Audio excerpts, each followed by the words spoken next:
Welcome everyone to Visionary Psychics. I'm Sara Wiseman, and we are so fortunate to have with us today Leigh Grode, who's one of our Visionary Psychics. Welcome, Leigh. Thank you for your time. It's such a delight to be here.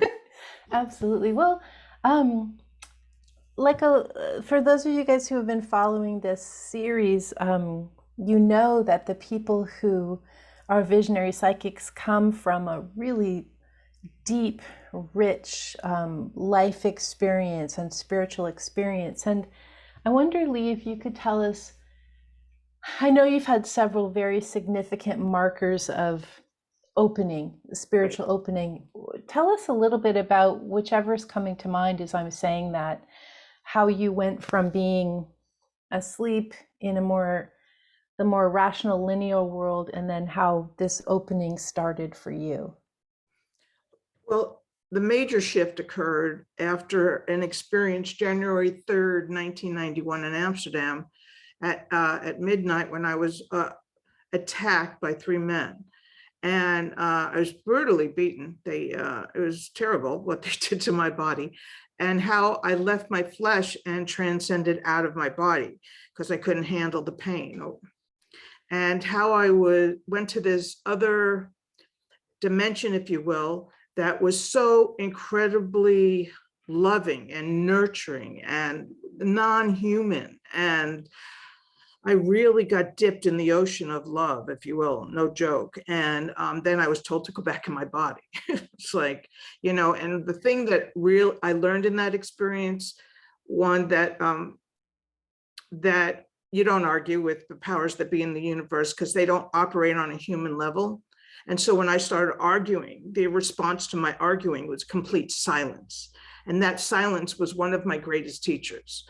And it made me separate out the difference between the human experience and the soul experience. Only I was unaware that's what was happening. And that's when it began. So 1993, so you were in some ways not blessed, because it was a really difficult tragedy, but you were blessed because it kind of happened to you pretty early on in terms of your development in human years. It sounds like dog years. I don't mean, but it's like it was early in your lifetime. And so what were some of the things that came out of, like, did you go all spiritual because of that, or did you begin wandering a different way? I've always been really wandering. I've always been in search since I was a little girl. That has been consistent. The first time I experienced that feeling of awe was when I was going to get my great grandmother for dinner on the Sabbath, and she was lighting the candles and she was praying, and this energy that emanated from this experience, it was like, whoa, Mm-hmm. I want that. I want that. And so from that day forward, I have searched and searched and searched. Yeah, it's like, what is that reverence of that a person can possess or even know about? I didn't experience it in my family at all because they were pretty agnostic, but I remember going to Catholic school, and it was at a convent with these Italian nuns who ran where I went, and that same thing, seeing them in mass, in like they weren't even here, they were somewhere else, and that reverence and like, what is this and how is this different from the regular world that we're inhabiting, and why do they know what that is and I don't know what that is yet? When the universe, so I'm sure, I know the universe continued to communicate with you, not in ways of having that being the violent experience, but like there's often multiple doors in awakening. What other things happen to you that come to mind? Well, I think the big shift occurred after having a surgery, a 10.5-hour surgery on a brain tumor that I had. And my whole life changed. Everything changed. The world fell away as I once knew it. I was only interested in doing spiritual work. I started really pursuing my channeling and other forms of mass communication, if you will, with all kinds of beings, and how it had me look back upon my life where I've had these intuitive skills, and it just became what I wanted to do. And then I went to school. Decided not to retire at the age of 60. I decided to go back to school and learn some more. And now I'm ready for the world. I'm so excited. Yeah, yeah, absolutely. As you've had your experience, so sometimes, like, I know my questions are sometimes the languaging is a little out there, but I'm just trying to pull it back so that everybody listening can understand what we're talking about. But so in my experience, I've had different spiritual awakenings through near-death experience or some other things. And during those times, the guides or the other beings and other dimensionality have tended to change over time. Like, I don't have the same ones, not all of them at least, that I started out with. What's that been like for you? I think my first guide really was my grandmother, or my father's mother. I think she was my protector for many, many years, especially in my youth.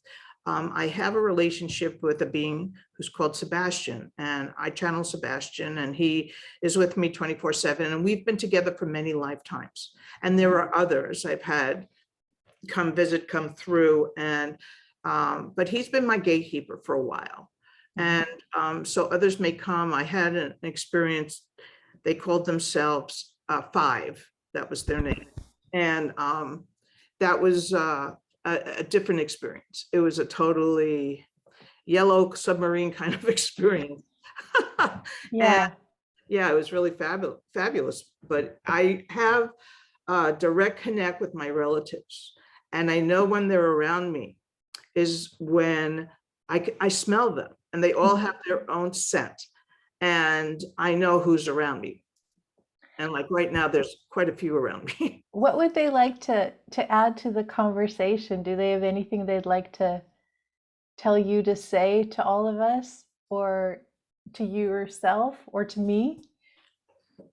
Well, they have messages for me and where I am with my family right now, and they're saying that they're very proud. They said that this is really necessary.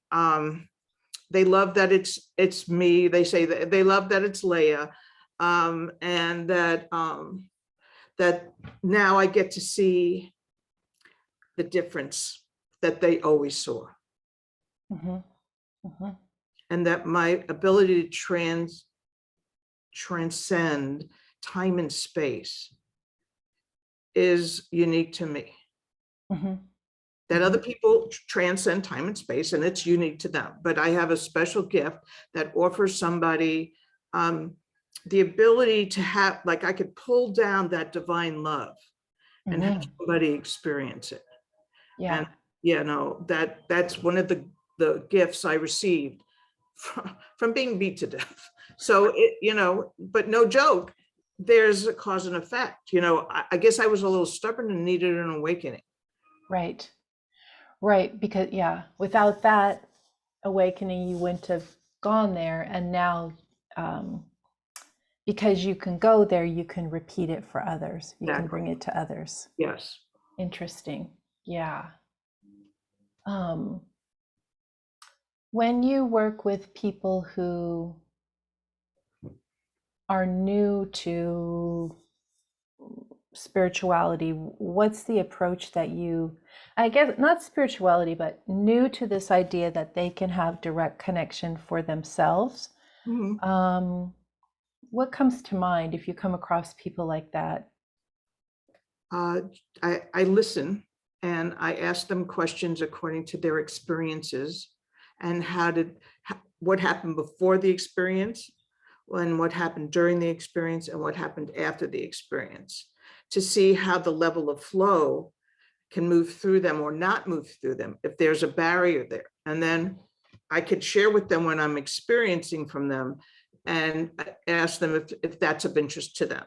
and begin to remove the blocks. Because a lot of time we have everything we need. Every single person has everything they need. People don't want for anything that doesn't already exist in their soul and their God spark. Call it what you want. It's already there. What we're here to do is to remove the obstacles, to have the freedom to experience it and share it with others. What do you do when you're with people who, so what I found in my own quest or journey, I don't even know, path, slog some days, for me, it ebbs and flows. Like there's the awe, and then there's the regular world. There's the awe, or sometimes it's just kind of like where is the connection? And I haven't quite put my finger on why. Yes, connection can happen in any moment, and yes, connection, we seem to forget it pretty easily. I think that's just part of human nature. What kind of practice would you suggest for people that want to get to that place of connection, heart opening, feeling it, knowing it? Well, I mean, when I work with people, the first thing we do is I do guided meditation, and I do a lot of breathing.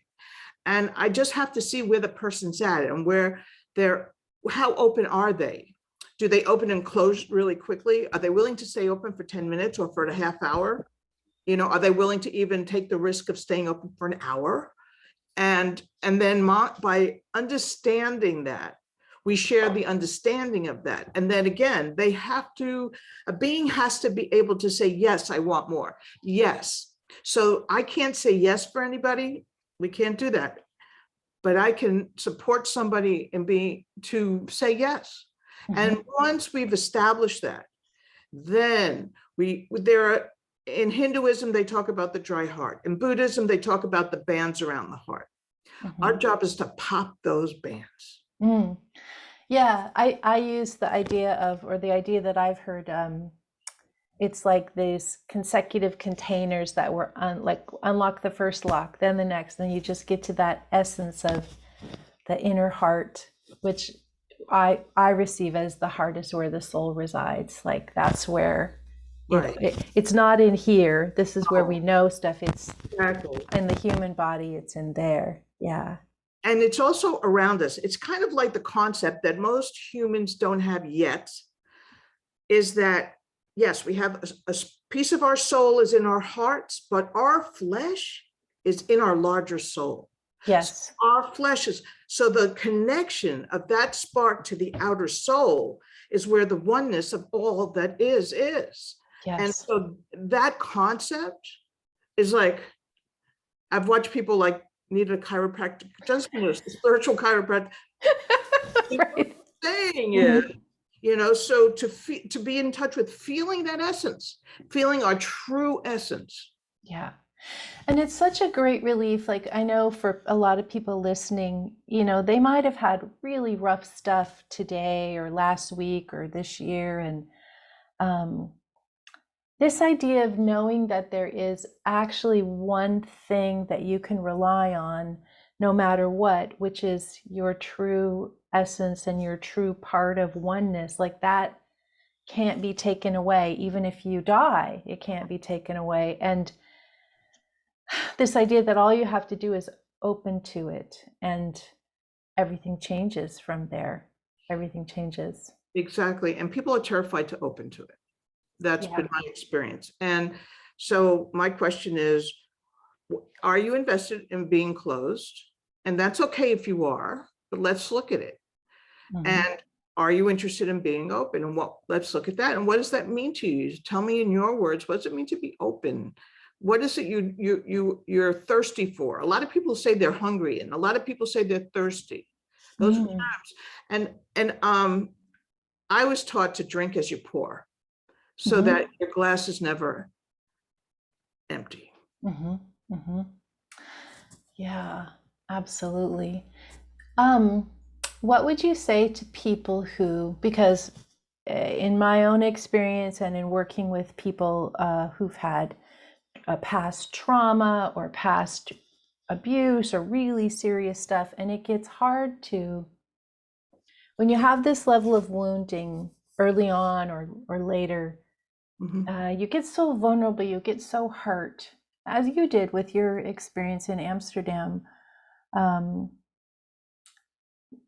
Is there a secret to letting yourself trust that after all you've been, if after all a person's been through, all the trauma, all the abuse and so forth, how do we turn that corner to I can allow love, or love is even real, or that won't happen to me again? What do you teach people on that? Well, first, I always share that I come from a very violent beginning, and that it took me many years of being willing to feel love the way love is intended. Because to me, the programming was love is violence. I have to endure a punishment to be able to be on the receiving end of love. But the punishment canceled out the love, the purity of love. So there was a lot of non-purity love. And I was able to receive love from grandparents and other family members, but not from my parents. Good, better, and different, that's just the truth. What I learned way down the line was that that was the human experience that was going to form the lessons of my soul. But that's down the road. That's not today. So what I want to say to anybody who's recovering from trauma or being affected by trauma, you don't have to do it alone. There are many of us who have gone through it and come out and have an incredible quality of life. I used to think I would never heal. Yeah. Well, I have. It took a lot of work. I'm not going to say it's not easy. It's not snapping your fingers like that and it's done. I've just arrived. Yeah. I mean, it's a kind of situation where you have to be in the truth, and that's where it begins, to answer your question. I think that's really true. The whole point of you and me and others doing this work is this idea, like we grab the hand that helped us, and then we're lending our hand to those who are on the path. Like we can't, how could there be oneness if we have to do it all by ourselves, right? Like it doesn't make sense. We're all, and I think what we're going through collectively right now is the larger collective soul of all humanity is sort of saying, let's look at trauma, let's look at abuse, and let's heal and say no more. This is the slow progression of our evolution to just say that all ends here. We don't continue it, and we also don't suffer from it any further. We transcend or transmute it. Yeah, I think, transmuting is really what I believe we've experienced, and that is what an offering is. It's like you too can transcend this. You really can, and it's not lip service. This has not been fun at all. Yeah, absolutely. And it's not that it's not that we're in this permanent bliss state, because we're not. But we're not. But we just keep reattaching to the oneness. Yes, exactly.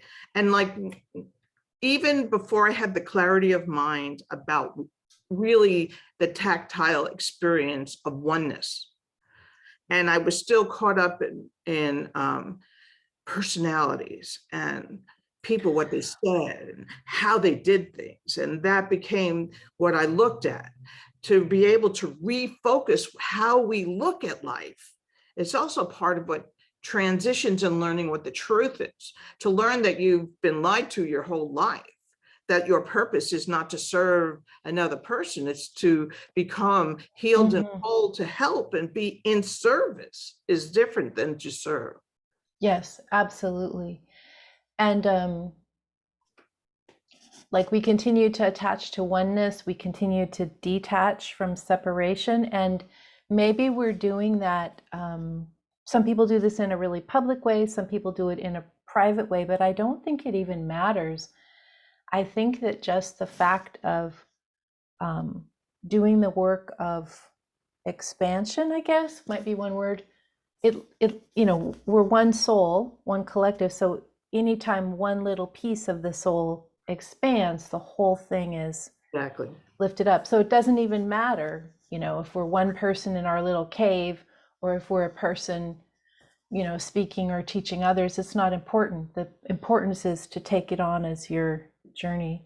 Yeah. And I guess the last piece would be, like a lot of people, maybe especially younger people, like you and I have a bit more of a luxury of having a little more time and space to focus on this now. Mhm. And but there's people in their 20s, 30s, 40s, right in the thick of the responsibilities of life. And yet I feel that this work doesn't have to take a lot of time. It's more of an orientation or a focus or a looking toward. Any feelings on people that are, people get very busy and have a lot to hold up. Anything for that? It's, yeah, absolutely. The younger people that are in my life now, it's very interesting. They so want the answer. They want to get fixed. Yes. There's a lot of, I want to be through this. I want it to be over. And I'm, not to be a Debbie Downer or anything, but that's not the way it works, and I'm not asking you to do anything other than what you're willing to do. But the truth of the matter is, the question is, are you worth it? Are you worth the time to heal and grow and expand and become who you were born to be? While you're here on this planet at this time in history, are you at least curious about that? Then how much willingness do you have? Well, do you have an hour? Are you worth a 10-minute meditation in the morning when you wake up before you run out the door? I mean, And also, what's the alternative? Just more hamster wheel of the everyday. right, and getting bogged down. Yeah, And and more suffering, because the only way you break through the suffering is by connecting to higher source. this oneness. Yeah. I agree 1,000%. Yeah. Well, anything else you'd like to add to the folks, for the people listening, and anything that comes to mind? This path, for me, I can't speak for you, is the path why I'm here. I'm here for this. I'm here to meet you. I'm here to listen and to have fun in exploring the amazing life we're meant to have. No matter what the environment is, you can still have an incredible life. No matter who's in the White House or what he's doing what, we get to refocus and bring all that energy back to yourself, because you need it. We all need it. And then we get to share it. Yeah.